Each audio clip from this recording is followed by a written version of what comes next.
প্রথমেই বলি, মনে হচ্ছে ট্রিম নিকি মিনাজকে নিয়ে কটূক্তি করছে। আচ্ছা, হ্যাঁ, আর এক্সে একটি নতুন গান ভাইরাল হচ্ছে। জানেন ট্রিম, সে সত্যি মাথা খারাপ করে ফেলেছে। সে তার মাথা খারাপ করে ফেলেছে এবং তার সত্যিই নিজেকে সামলে নেওয়া দরকার। আচ্ছা, আমার মনে হয় সে খুব বেশি উত্তেজিত হয়ে পড়েছে, কারণ সে কিছু টিকটক ট্রেন্ড এবং কিছু টিকটক হিট পাচ্ছে।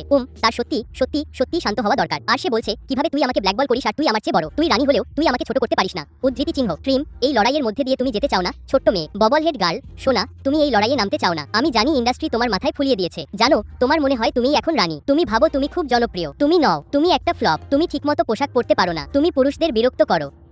তোমার বুদ্ধিও নেই এবং তুমি একটা ছোট মেয়ে।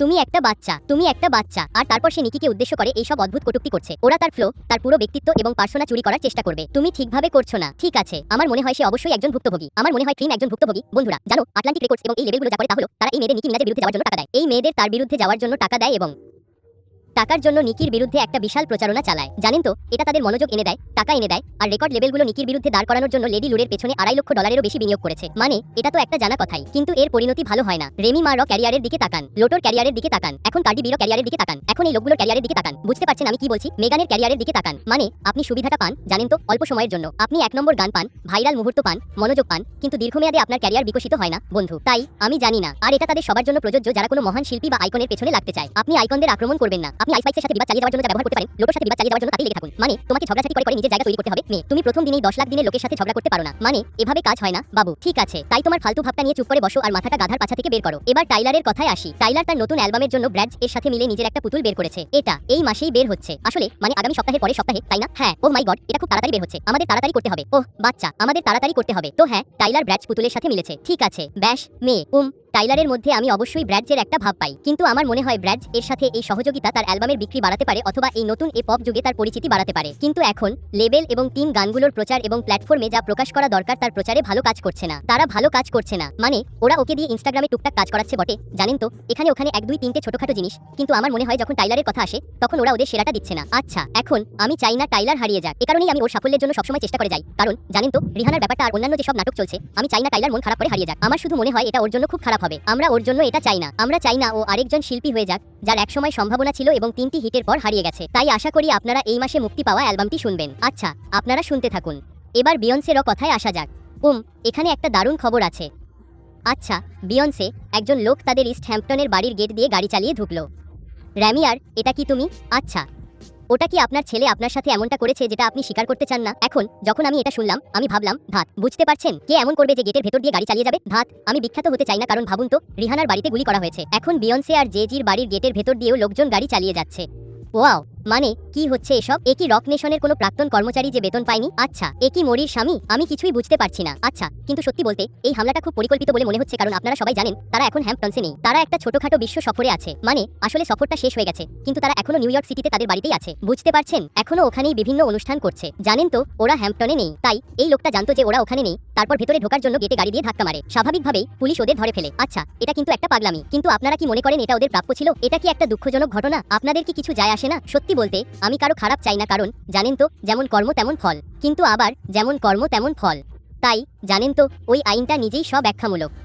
তো হ্যাঁ, টিমসকে অভিনন্দন। টিমস আনুষ্ঠানিকভাবে প্রথম আফ্রিকান নারী শিল্পী যিনি মার্কিন যুক্তরাষ্ট্রে RIA ডায়মন্ড সিঙ্গেল অর্জন করেছেন।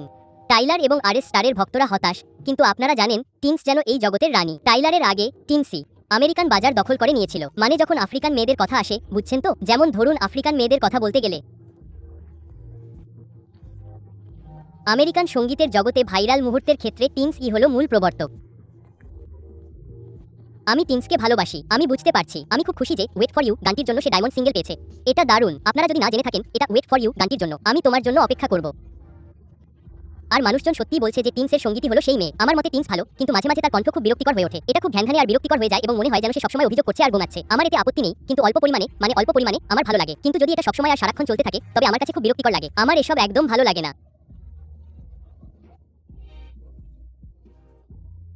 মানে আমার এটা একদমই ভালো লাগে না। এবার আরিয়ানা গ্রান্ডের কথায় আসা যাক। ঠিক আছে, মিস আরিয়ানা গ্রান্ডের বয়ফ্রেন্ড রিকি নিউ ইয়র্ক সিটিতে প্রকাশ্যে ঘনিষ্ঠ হওয়ার এক মুহূর্তে গায়িকার পাছায় হাত দিয়েছিলেন। আচ্ছা, আরিয়ানার তো কোনো পাছাই নেই, তাহলে ক্যাপশনে এটা কেন দেওয়া হলো? আচ্ছা, আরিয়ানা গ্রান্ডের পাছাটা একটা আলগা কাগজের পাতার মতো চ্যাপ্টা, যেটা দিয়ে আপনি আপনার প্রথম নামটা লিখবেন। আর আমার মনে হয় আরিয়ানা গ্রান্ডের বয়ফ্রেন্ড রিকি, মানে আমি দেখেই বুঝতে পারছিলাম যে ওরা বেশ ঘনিষ্ঠ হচ্ছে। আমি দেখেই বুঝতে পারছিলাম, কিন্তু আমার মনে হয় রিকি মনে মনে একজন এলিস্টারের সাথে ডেট করাটা মিস করছিল। সে একজন সত্যিকারের পপ স্টারের সাথে ডেট করাটা মিস করছিল। সে গুরুত্বপূর্ণ হয়ে ওঠাটা মিস করছিল। কোনো খোঁচা দিচ্ছি না, বুঝলেন? যেই একজন এলিস্টারের সাথে ডেট করে সে সঙ্গে সঙ্গে গুরুত্বপূর্ণ হয়ে ওঠে। সে মেঘালয় যেতে চায়। সেই সাধারণ মেয়েদের সাথে ডেট করতে করতে ক্লান্ত হয়ে গিয়েছিল। সেই বিরক্তিকর মেয়েদের চুমু খেতে খেতে ক্লান্ত হয়ে গিয়েছিল। সে তার প্রেমিকাকে ফিরে পেতে চেয়েছিল এবং আরিয়ানা গ্রান্ডে তার শেষ প্রেমিককে ছেড়ে চলে গিয়েছিল আর সে মরিয়া হয়ে উঠেছিল। তাই এখন সে তার কাছে যা পরিচিত মনে হয় সেদিকেই ফিরে গেছে, আর সেই কারণেই সে এটা করতে যাচ্ছে। আচ্ছা, এখন যখন এজি এবং তার প্রেমিকের কথা আসে, আমার মনে হয় এবার তাদের সম্পর্কটা আরো বেশি দিন টিকবে, কারণ ব্যাপারটা কিছুটা পরিচিত এবং আমার আরো মনে হয় যে কখনো কখনো ভুল সময় সঠিক মানুষ পাওয়া যায় বা কখনো কখনো ভুল মানুষ বেছে নেওয়া হয়, মানে ভুল উদ্দেশ্য। বুঝতে পারছেন আমি কি বলছি? আপনার ভুল মানুষ থাকতে পারে, কিন্তু উদ্দেশ্যটা ভুল হতে পারে। আমি মূলত যা বলতে চাইছি তা হলো আপনি ভুল কারণে কোনো পুরুষের প্রতি অতিরিক্ত নির্ভরশীল হতে পারেন, ঠিক আছে, কিন্তু আমার মনে হয় যে আরিয়ানা গ্রান্ডে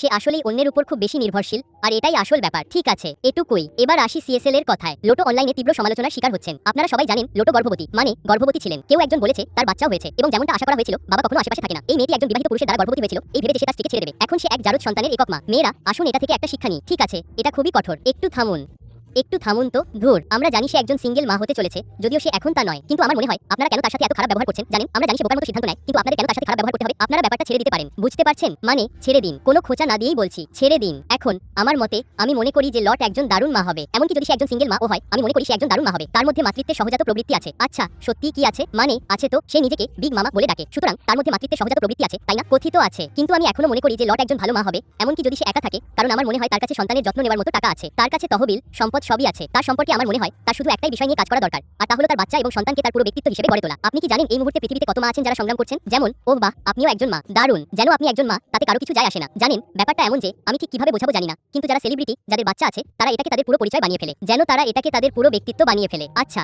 এই গ্রহে 700 কোটি মানুষ আছে, প্রায় 800 কোটি, ঠিক আছে?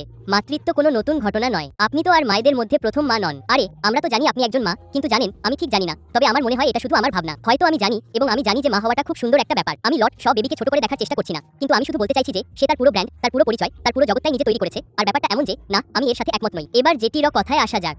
জেটি বলছে যে সে র‍্যাপ বিফের জন্য বড্ড বেশি সুন্দরী। হ্যাঁ, জেটি এখন নতুন করে শুরু করার চেষ্টা করছে, ঠিক আছে? জেটি বলছে যে সে র‍্যাপ বিফের জন্য বড্ড বেশি সুন্দরী, এবং তার দাবি সে তার একক ক্যারিয়ারের পুরোটা সময় অন্য নারী র্যাপারদের নিয়ে কটূক্তি করতে করতে ক্লান্ত হয়ে পড়েছে। জেটি বলছে আমি ওই জায়গায় লড়াই করতে করতে ক্লান্ত। আমি চাই না যে মানুষ আমাকে নিয়ে শুধু এটাই ভাবুক।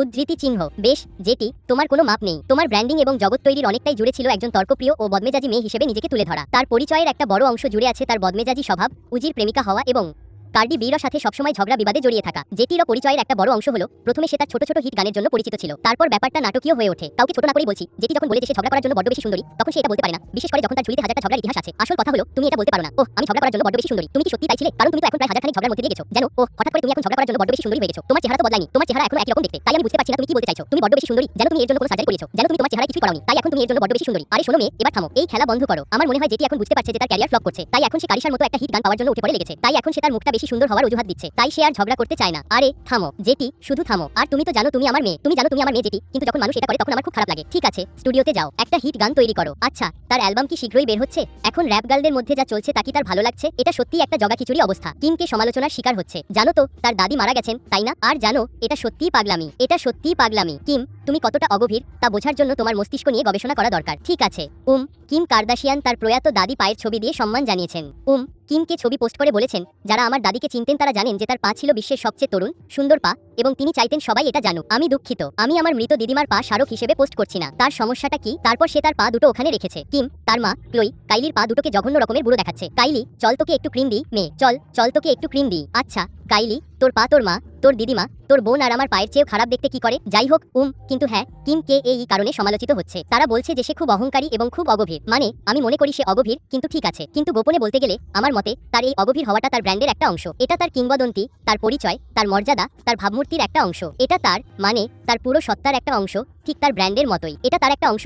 যেন সে যদি অগভীর না হতো তাহলে সে কি হতো? যেন তাকে অগভীর হতেই হবে। তাকে এমন একটা মেয়ের মতো হতে হয় যে কিনা সমুদ্রে হারিয়ে যাওয়া হীরার আংটি আর ওহ মাই গুচি স্যান্ডার্স নিয়ে বড়াই করে। তাকে এটা করতেই হয় কারণ মানুষ এটাকে অনুকরণীয় হিসেবে দেখে। সে সৌন্দর্যের উপর মনোযোগ দিতে ভালোবাসে কারণ এর মানে হলো ওহ আমরা সুন্দর। আমি তো ভাবি আরে কি হচ্ছে এসব? এই পায়ের ছবিগুলো তো নামাও শোনা। কোনো এক অদ্ভুত প্রাপ্তবয়স্ক লোক ওই ছবিটা নিয়ে এখন দারুণ মজা পাচ্ছে। এবার স্টেফান ডিক্সের কথায় আসি। স্টেফান ডিক্স একটা চেয়ারে বসে তার পাছা নাড়াচ্ছিল, আর লোকেরা বলছে দাঁড়াও তোমরা কিভাবে জানতে পারো নিজে স্টেফান ডিক্স সমকামী? তার পাছা নাড়ানোর ভিডিও থাকতো। সে এমন পোশাক পরতো যা দেখে মনে হতো সে একজন আকর্ষণীয় পুরুষ। লোকেরা বলছে যে মেয়েদের নাকি তাদের বয়ফ্রেন্ডকে সমকামী বিশ্বাস করার জন্য অন্য কাউকে যৌনকর্মে লিপ্ত অবস্থায় ধরতে হয়, কিন্তু লক্ষণগুলো আগে থেকেই ছিল এবং তাদের চারপাশেই ছিল। মানে আমার মনে হয় অনেক মহিলাই ব্যাপারটা অস্বীকার করে, কারণ তারা পুরুষটির কাছ থেকে খুব ভালো ব্যবহার ও আনন্দ পায়, তাই তারা ঠিক বুঝতে পারে না যে সে উভকামী। আর তাছাড়া আমার মনে হয় না যে সে উভকামী বলে কার্ডি বির তাতে কিছু যায় আসে। সত্যি বলতে কার্ডি বি নিজেই তো সমকামী, আর তাছাড়া কার্ডি বি গোপনে সত্যি সত্যি সে জানে যে সে সমকামী। আমি দুঃখিত, সে জানে যে সে উভকামী। আমি এখানে শব্দ চয়নে নিরপেক্ষ থাকার চেষ্টা করছি। জানেন, লোকেরা শুধু সমকামী সমকামী সমকামী সমকামী বলতেই থাকে। আমি সমকামী শব্দটাকে অপমান হিসেবে ব্যবহার করব না, কারণ সমকামী কোনো অপমান নয়। আর আমি বুঝতে পারলাম যে আমি স্টেফান ডিক্সের সাথে ঠিক এটাই করছিলাম। ওহ, তুমি সমকামী, তুমি সমকামী, তুমি সমকামী, আমি সমকামী, কিন্তু আমি ওর মতো অদ্ভুত নই। বুঝতে পারছেন আমি কি বলতে চাইছি? তো সে একজন উভকামী অদ্ভুত লোক। সে অদ্ভুত নয় কারণ সে পুরুষদের পছন্দ করে, সে অদ্ভুত কারণ সে একজন খামখেয়ালি লোক। ব্যাস, তাই আমাকে নিজেকে সামলে নিতে হলো। কারণ জানেন তো, মাঝে মাঝে আমরা কিছু নির্দিষ্ট শব্দ নিয়ে বেশি মেতে উঠি এবং বুঝতে শুরু করি যে আরে দাঁড়ান, আমি তো নেতিবাচক শব্দ যোগ করে ফেলছি, বুঝলেন তো? বুঝতেই পারছেন। কিন্তু স্টেফান পুরুষাঙ্গ পছন্দ করে, সে সত্যিই করে। সে এর আশেপাশে থাকতে ভালোবাসে, সে এই ধরনের শক্তির আশেপাশে থাকতে পছন্দ করে। তার এতগুলো সন্তানের মা আছে কারণ সে পুরুষদের পছন্দ করে। সত্যি বলছি, সে কোনো মহিলাকে পছন্দ করে না। যে পুরুষের 9 জন সন্তানের মা আছে সে মহিলাদের পছন্দ করে না। সে এই সব মহিলাদের সাথে সম্পর্ক চালিয়ে যায় কারণ সে মহিলাদের পছন্দ করে না। সে সাধারণত করেই না, তাকে এই সব মহিলাদের সাথে সম্পর্ক চালিয়ে যেতেই হয়, কারণ প্রথমত সে অতিমাত্রায় মানে হাইপার ফ্রিকি, আর হাইপার ফ্রিকি লোকেরা শুধু মহিলাদের মধ্যেই থেমে থাকে না। এবার স্টিভ লেসির কথায় আসি। স্টিভ লেসি তার নতুন অ্যালবাম বের করেছে যার নাম ওহ ইয়ে। আমার এটা কিছুটা ভালো লেগেছে। আমি আসলে পুরোটা শুনিনি, কাউকে ছোট না করেই বলছি, অনেকগুলো গানই আমার কাছে বেশ আকর্ষণীয় লেগেছে। কিন্তু আপনারা সবাই তো জানেনই, বিলবোর্ড এখন পর্যন্ত কার্ডি বিকে 2026 সালের সবচেয়ে জনপ্রিয় র্যাপার হিসেবে ঘোষণা করেছে। হ্যাঁ, ঠিক আছে। আর সবাই বলছে দাঁড়াও, এটা তো খারাপ কিছু না, এটা জঘন্য না, এটা আসলে ভালো, উদ্ধৃতি চিহ্ন। আর এটা নিয়ে সবাই অনেক আলোচনা করছে। আমাকে যদি জিজ্ঞেস করেন, আমার মনে হয় এখনকার অন্যান্য র্যাপারদের তুলনায় কার্ডি বির প্রভাব বেশি, তাই না? কার্ডির প্রভাব বেশি। লোকেরা বলছিল নিকি মিনাজের তো 1 নম্বরে থাকা উচিত। আচ্ছা, আমার মনে হয় এই তালিকাটা এখনকার জন্য বেশি উপযুক্ত। নিকি এখন কোনো গান প্রকাশ করছে না, সে আসলে বিরতিতে আছে তার রাজনৈতিক কর্মকাণ্ডে, তার রাজনীতিবিদ সুলভ ভূমিকায়, তাই সে এখন তার আসল রিপাবলিকান বারবি ধরনের কাজকর্মে ব্যস্ত। তাই আমি বুঝতে পারছি কেন সে এই তালিকায় একেবারেই নেই, সোজাসুজিভাবে বলতে গেলে। কিন্তু আমি মনে করি কার্ডি বিকে 1 নম্বরে রাখা উচিত। এটা এই সময়ের জন্য যুক্তিযুক্ত, বুঝলেন? মানে এটা যুক্তিযুক্ত। ঠিক আছে, যদি কার্ডি এখনকার জনপ্রিয় কোনো কিছুর তালিকায় থাকে, তার মানে হলো বর্তমান পরিস্থিতিটা জঘন্য। এবার সাশা সান্তানার কথায় আসা যাক। সাশা সান্তানা, সে এখন তার নতুন গান কোয়াইট অন দ্য ক্রিক এর জন্য বিখ্যাত। আর কোয়াইট অন দ্য ক্রিক টিকটকে রীতিমতো ঝড় তুলেছে। মানে মেয়েরা এটা স্ট্রিম করছে। বুঝতেই পারছেন, তার একটা নতুন গান এখন বেশ জনপ্রিয়। এখন ব্যক্তিগতভাবে আমি সান্তানা বা কারিশা কাউকেই সমর্থন করি না, ওরা দুজন একই রকম। আপনারা সবাই শুধু স্ট্রিমই করেন সান্তানার গান, আপনারা সবাই ওর সব গান বাজান আর ওকে সাপোর্ট করেন। আমি এই লোকটাকে সাপোর্ট করছি না, ঠিক আছে? এই লোকটা একটা ঘামে ভেজা ঘাড়ের লোক। আমি ঘামে ভেজা ঘাড় পছন্দ করি না। যদি শুধু বেঁচে থাকার কারণেই আপনার ঘাড় ঘামে, তাহলে আমার মনে হয় না আপনার গান বানানোর কোনো দরকার আছে। আপনার জীবনে অন্য কিছু করা উচিত। ঠিক আছে, এখন আরেকটা কথা, যখন আমি সান্তানাকে দেখি, মানে হঠাৎ করে সামনে আসে, আমার মনে হয় ও কেন সবসময় নর্থ ওয়েস্টের হেয়ারস্টাইল নকল করে, মানে ও সবসময় ওর চুল নকল করে। এবার ফিউচারের কথায় আসি। ফিউচার 53টি নতুন আর IAA সার্টিফিকেশন অর্জন করেছে। ঠিক আছে, ফিউচার, বুঝতেই পারছেন ইদানিং ওর গানগুলো একঘেয়ে আর বাজে ধরনের হচ্ছে, কিন্তু ওর নতুন অ্যালবামটা বেশ সুন্দর, বুঝতেই পারছেন? বেশ সুন্দর, বুঝতেই পারছেন? কিন্তু ওর লাইফ ইজ গুড গানটা 15 বার প্ল্যাটিনাম হয়েছে। ওয়াও, ঠিক আছে। আমার কাছে সবসময় গানটাকে ইন্ডাস্ট্রির জন্য বানানো একটা প্ল্যাটিনামের মতো মনে হয়েছে। ভাই বস, মাস্ক অফ 14 বার platinum, low life with the Weeknd 13 বার প্ল্যাটিনাম হয়েছে, ওয়েট ফর ইউ 11 বার প্ল্যাটিনাম, লাইক দ্যাট 7 বার প্ল্যাটিনাম এবং where you at, stick to talk এবং মার্চ ম্যাডনেস 6 বার প্ল্যাটিনাম হয়েছে। সুতরাং তার 53টিরও বেশি নতুন স্বীকৃতি রয়েছে। তার দল বলল, জানো কি বেবি, নতুন অ্যালবাম, নতুন তুমি, চলো তোমার ফলোগুলো আপডেট করে ফেলি, উদ্ধৃতি চিহ্ন। আচ্ছা, ওহ, আপনারা সবাই জানেন যে কার্টারদের বাড়িতে গাড়ি দিয়ে ধাক্কা দেওয়া হয়েছে। আর আমাদের কাছে একটি নতুন খবর আছে।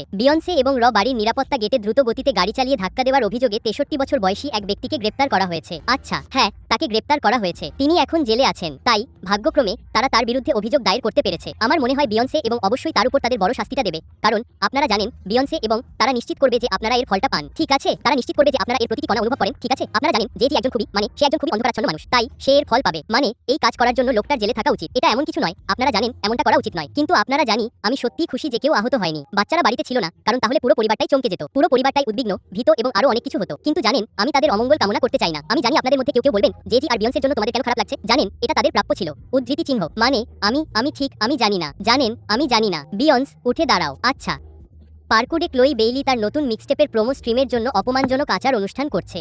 হ্যাঁ, সে মাত্র কয়েকটি স্ট্রিমের জন্য হলিউডের রাস্তায় অপমানজনক আচার অনুষ্ঠান করছে। আমার সাথে আসুন, যখন আমি আমার main attraction music video shooting করছি, আমি ঠিক করলাম যে আমি হলিউডের রাস্তায় নাচবো। আমার ত্বকটা একটু ছাইয়ের মতো দেখাচ্ছিল, তাই আমি সানস্ক্রিন মেখে নিলাম। নিতম্বের কথা ভুলবেন না। সত্যি বলতে, যার সামাজিক উদ্বেগ আছে, তার জন্য সম্পূর্ণ অপরিচিতদের সামনে এটা করতে পেরে আমি নিজের উপর সত্যি গর্বিত ছিলাম। আমি একটা সুভিনিয়ারের দোকানে গিয়েছিলাম, এই নকল পুরস্কারগুলোর সামনে নেচেছিলাম, আর আসলগুলো একদিন আমার হবে। আমি মূল আকর্ষণ, বেবি। ব্যাস, এবার এই গ্ল্যামারের কথায় আসা যাক। আমি এটা নিয়ে পুরোপুরি মুগ্ধ। আমি আমার সাজ নিয়ে খেলতে খেলতে অনেক মজা পাচ্ছি, বিশেষ করে এই পোশাকটা নিয়ে। যদি কেউ আমাকে বলতো যে ক্লোই বেইলি 2021 সালে হ্যাভ মার্সি রমতো আইকনিক মিউজিক ভিডিও করা থেকে নাচতে চলে আসবে, হলিউডের সুভিনিয়ার শপে বিদঘুটে জর্ডান জুতো পরে আর ভিডিওর জন্য বাজেটহীন একটা ড্রেস পরে গেলে, আমি তোমার দিকে এমনভাবে তাকাতাম যেন তুমি পাগল। 5 বছর আগে যদি তুমি আমাকে বলতে যে খোলো বেইলির ক্যারিয়ার এখন এই পর্যায়ে আসবে, আমি তোমার মুখের ওপর হেসে দিতাম, কারণ খোলো, এসব কি হচ্ছে? এ তো বিয়ন্সের সাথে চুক্তিবদ্ধ একজন শিল্পী। মানে এসব কি হচ্ছে?